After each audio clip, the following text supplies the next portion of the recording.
espanto. Bienvenidos a la Casa del Terror. Celebramos el episodio 200 con 4 entregas.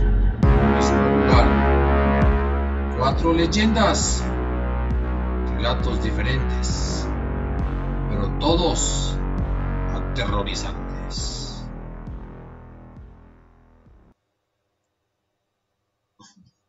Y nos quedamos precisamente con la lechería y la muerte de Pedrito. Y el lugar quedaba vacío, pero el país estaba en vilo, porque en medio de todo aquel ruido provocado por la revolución maderista, había indudablemente partidarios de todas las corrientes que se subieron al tren victorioso de la revolución.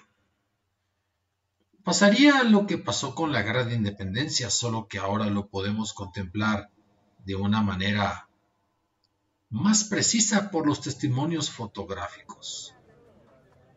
El punto es que llega un tal señor, un molinero de Tabasco, Dionisio, ese era su nombre.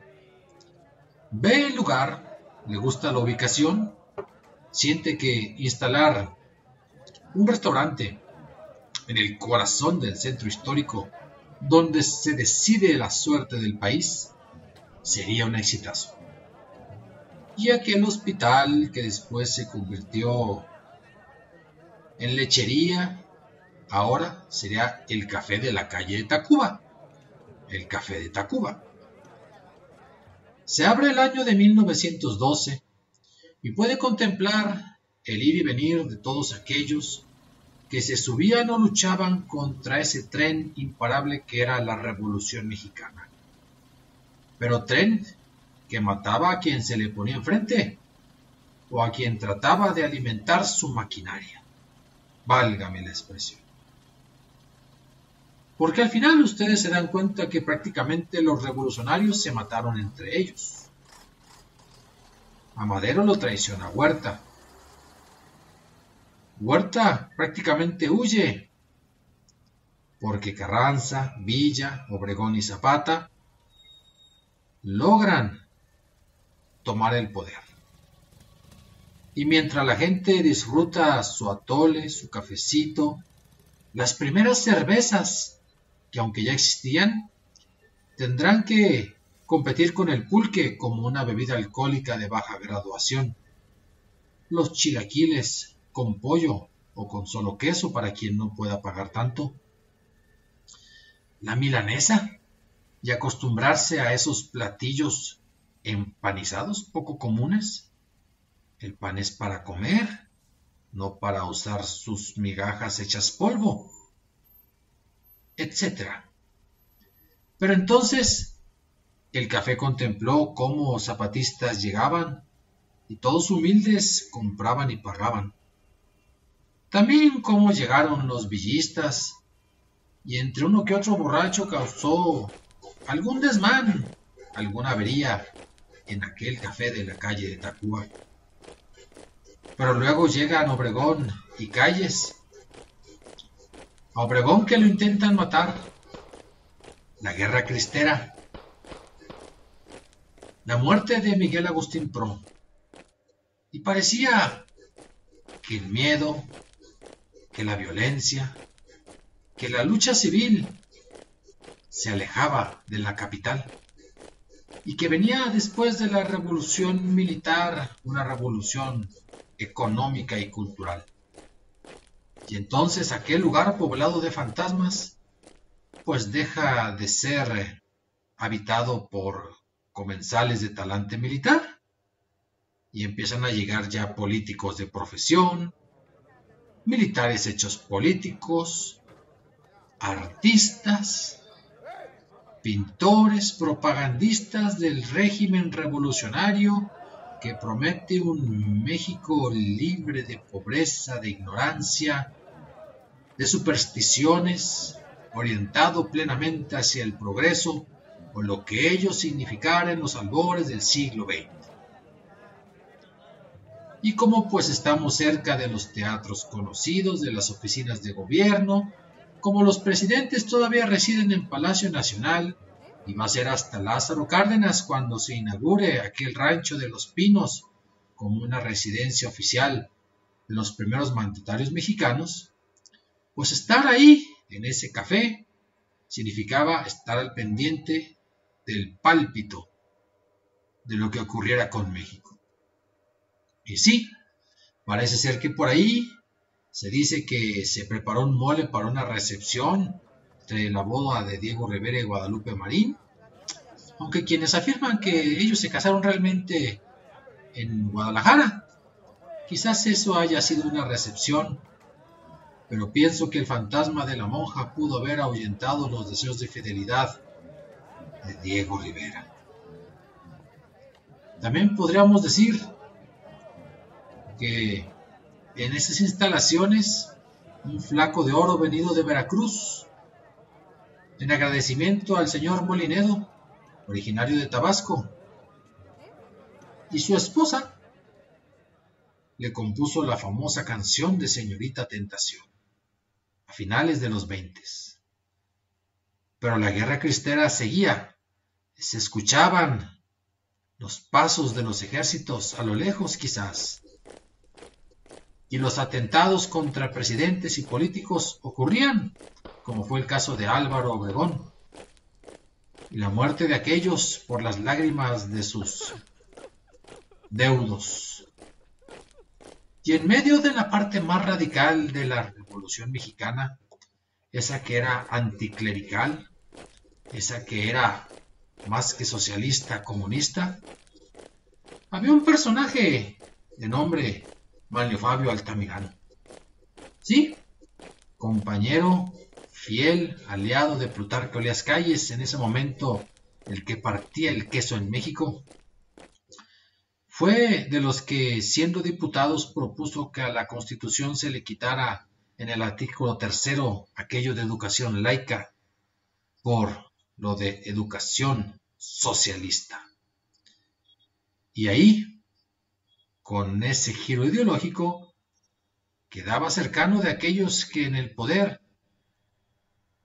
buscarían cambiar la ideología de un país que generalmente había sido hasta mocho y católico. Pero también aquello del reparto agrario no gustaba a muchas personas. Y quizás Manlio Fabio quería emular al tristemente célebre Tomás Garrido, que había sido gobernador de Tabasco durante varios años y en varias ocasiones. Prácticamente secularizó a Tabasco, cambiando todos los nombres de los municipios, que eran nombres prácticamente del virreinato, nombres de santos, poniéndoles otros nombres completamente ajenos a la ideología cristiana, destruyendo y cerrando templos, quemando Biblias y demás libros religiosos, obligando a los sacerdotes a casarse, violando monjas. Quizás en Tabasco aquello causó furor, pero también causó espanto. Se dice que Manlio Fabio quería repetir esta misma versión en Veracruz, pero Tabasco no es Veracruz.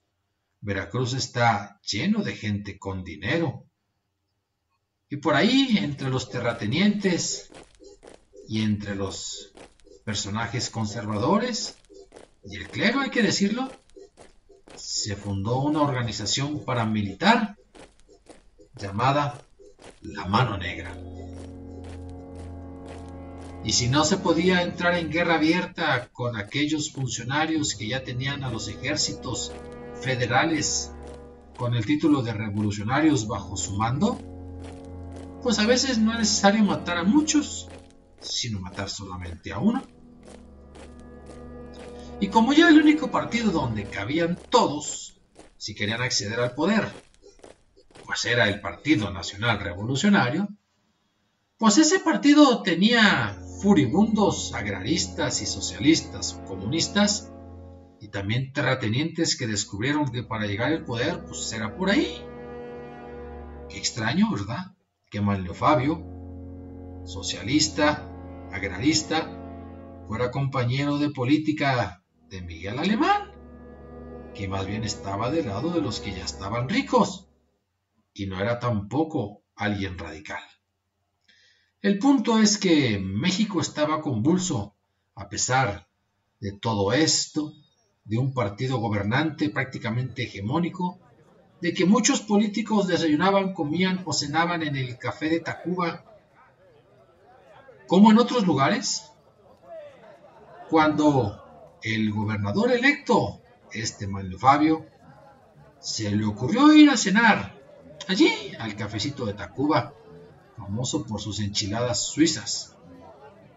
Decían que eran tan buenas como las del Sambor de los Azulejos. Ya iba en su cochecito, viendo quién se lo estacionara, porque pues era gobernador electo, pero ya lo era. Y que se baja del coche y que le abren la puerta tanto a Manlio como a Berta. Y la gente se da cuenta de que son políticos de altos vuelos. Y los murmuros y los saludos están ahí, cuando ellos entran al café. Se sientan, y aunque es de noche, se da tiempo para que a él le preparen su pescado a la veracruzana y a Berta le preparen su milanesa.